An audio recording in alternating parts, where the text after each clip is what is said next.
Hello students, in today's video I'm going to explain English class 6 lesson do one good turn every day। इसका मतलब है हर रोज़ एक अच्छा कार्य करना। So let's start with the chapter। Satyabhushan is a worried man as his only son Ankit has gone astray because of the influence of bad company। Satyabhushan एक बहुत ही चिंतित आदमी हैं क्योंकि उनका इकलौता बेटा अंकित बुरी संगति के प्रभाव में आकर बहुत ज़्यादा गुमराह हो गया था। Will he succeed in guiding his son on the right path? Will his son transform into a good human being? क्या उन्हें सफलता मिलेगी अपने बेटे को सही रास्ता दिखाने में? क्या उनका बेटा एक अच्छा इंसान बन सकेगा? In the city of Allahabad, there lived a man called Satyabhushan. Allahabad शहर में एक आदमी रहते थे जिनका नाम था Satyabhushan. He had a son named अंकित। उनका एक बेटा था जिसका नाम था अंकित। Satyabhushan loved his son so much that he had pinned all his hopes on him। Satyabhushan अपने बेटे से इतना प्यार करते थे कि उन्होंने अपनी सारी जो उम्मीदें थी वो उसी से लगा रखी थी। He wanted him to be highly educated। वो चाहते थे कि वो उच्च शिक्षा हासिल करे। And join his roaring law practice after the completion of his education। roaring का मतलब है बहुत ज़्यादा सफल, यानी वो खुद एक वकील थे और वो चाहते थे कि उनका जो बेटा है वो भी अपनी पढ़ाई पूरी करने के बाद उन्हीं के साथ लॉ की प्रैक्टिस करे। But contrary to his cherished wish, his son fell victim to the company of the bad boys of his class। लेकिन उनकी जो उम्मीदें थी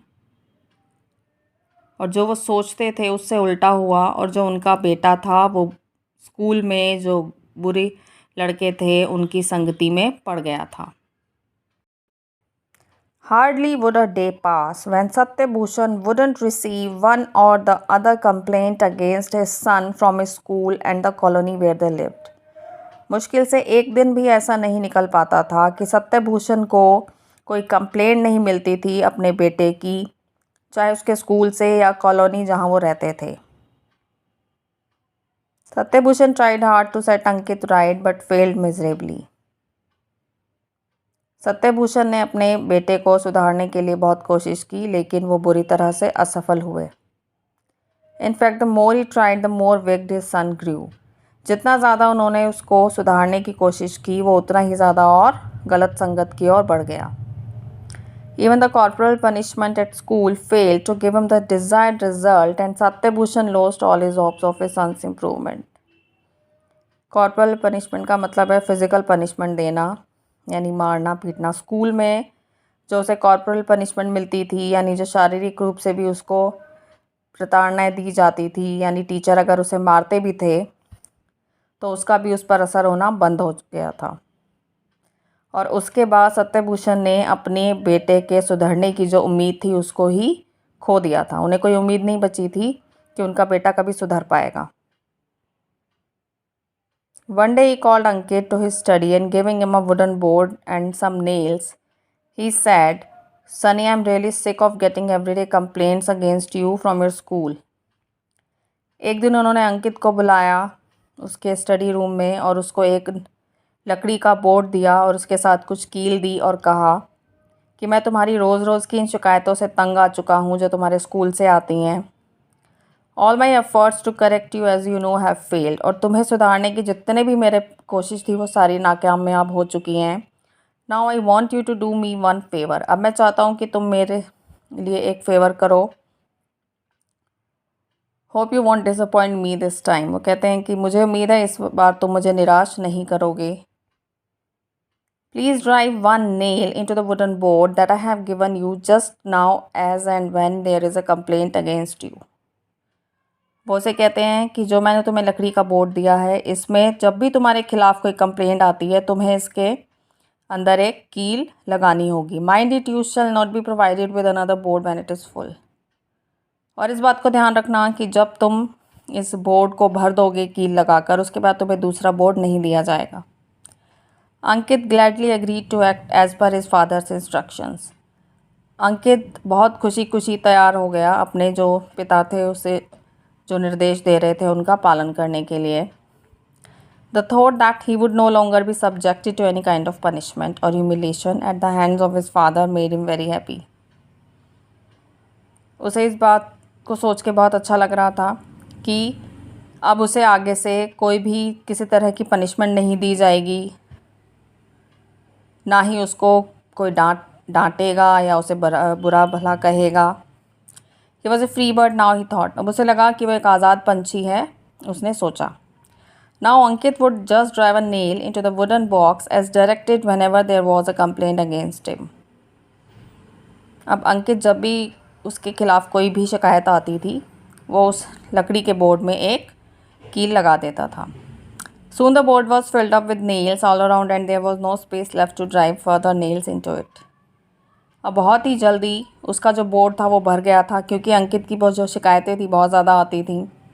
अब उस बोर्ड में कोई खाली स्थान नहीं बचा हुआ था जहाँ वो और कील लगा सके। So he decided to approach his father for further instructions in the matter. तो उसने ये निश्चय किया कि वह अपने पिताजी से जाकर पूछेगा अब आगे क्या करना है। When his father was busy reading the daily newspaper he quietly entered his room and said. जब उसके पिताजी व्यस्त थे अखबार पढ़ने में तो वो चुपचाप उनके रूम में जाता है और कहता है, dad the wooden board you gave me along with some nails the other day is now full with nails and there is no space left for me to put nails into it in future. What shall I do? वो अपने पिताजी से कहता है कि जो आपने मुझे वुडन बोर्ड दिया है, लकड़ी का जो बोर्ड दिया था वो पूरी तरह से भर गया है कीलों से। अब उसमें और जगह नहीं बची है और कील लगाने के लिए, तो मुझे अब आगे क्या करना चाहिए। The father looked at his son through his reading glasses resting on his nose and said, well, in that case, you can take out one nail from the board whenever you do something good to others or there is a good report about you from your school. उसके पिताजी कहते हैं वो अखबार पढ़ रहे थे और जो उनका जो चश्मा था वो उनकी नाक पर उन्होंने नीचे रखा हुआ था। वो उसको कहते हैं कि इस केस में तुम एक काम कर सकते हो कि तुम उस बोर्ड में से जब भी तुम किसी दूसरे के लिए कुछ अच्छा करो या तुम्हारे बारे में कोई अच्छी रिपोर्ट आती है, कोई तुम्हारे बारे में कुछ अच्छा कहता है, तुम्हारे स्कूल से तुम्हारी अच्छी रिपोर्ट आती है, तुम उसमें से एक कील वापस निकाल सकते हो। Ankit felt greatly relieved at his father suggestion. Ankit को अपने पिताजी के सुझाव से बहुत ज़्यादा रिलीव महसूस होता है। Now he would spend hours thinking what good deeds he could do every day to be able to get the nails out of the board. अब वो रोज़ घंटे इस बात को सोचने में लगा देता था कि वो ऐसा क्या काम रोज़ कर सकता है कि वो उस बोर्ड में से कील बाहर निकाल सके। His constant attention to his desire of doing at least one good turn every day made him very happy to find one day that all the nails from the board had gone away, leaving the board clean. और उसकी जो लगातार इस बात की ओर ध्यान देने का नतीजा ये हुआ कि वो अब हर रोज़ एक अच्छा काम करने लगा और उसके बाद उसने एक कील रोज़ उसमें से वापस निकाली बोर्ड में से, और उसका नतीजा क्या हुआ कि जो बोर्ड था उसमें से सारी जो कीलें थी वो उसने बाहर निकाल ली। अब बोर्ड पूरी तरह साफ़ हो गया। He rushed to his father to show him the clean board. वो अपने पिताजी के पास दौड़ता हुआ जाता है उन्हें वो साफ़ बोर्ड दिखाने के लिए। Showing the board to him, Ankit said, उन्हें दिखाते हुए अंकित कहता है, look father the board is clean, कि पिताजी देखिए ये जो बोर्ड है पूरी तरह साफ़ हो गया है। There are no nails in it, अब इसमें कोई कील नहीं है। Satyabhushan feeling very happy at this discovery said, वो अब इस खोज पर बहुत खुश होते हैं और कहते हैं, yes Sunny I am very happy to see your board, कि मैं तुम्हारे इस बोर्ड को देखकर बहुत खुश हूँ। Now let me see how you can remove the scars left by the nails, अब मैं ये देखना चाहता हूँ कि तुम ये जो कीले लगाने के बाद बोर्ड के अंदर निशान रह गए हैं उन्हें तुम कैसे हटाओगे। You can do that also very easily, तुम ये भी बहुत आसानी से कर सकते हो। But for that you will have to do at least 2-3 good turns every day, but इसके लिए तुम्हें रोज़ 2-3 अच्छे काम करने होंगे। Are you prepared for it? क्या तुम इसके लिए तैयार हो? Yes dad, I am sure I can do it.